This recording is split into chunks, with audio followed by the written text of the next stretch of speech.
Жил я с мамой, жил я с батей на Арбате, век бы так.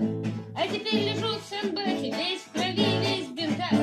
Что нам Клава, медсестра и белый свет. Умер мой сосед, что справа, то, что слева еще нет.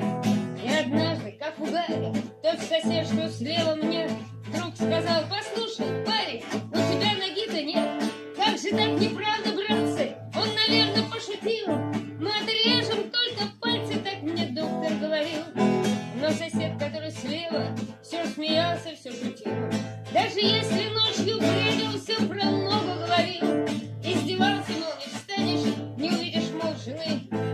Поглядел бы ты, товарищ, на себя со стороны. А если б не был я калека и слезал с кровати вниз, я б тому, который слева, просто глотку перегрыз. Умолял сестричку Клаву рассказать, какой я стал. Был бы жив сосед, что справа, он бы правду мне сказал.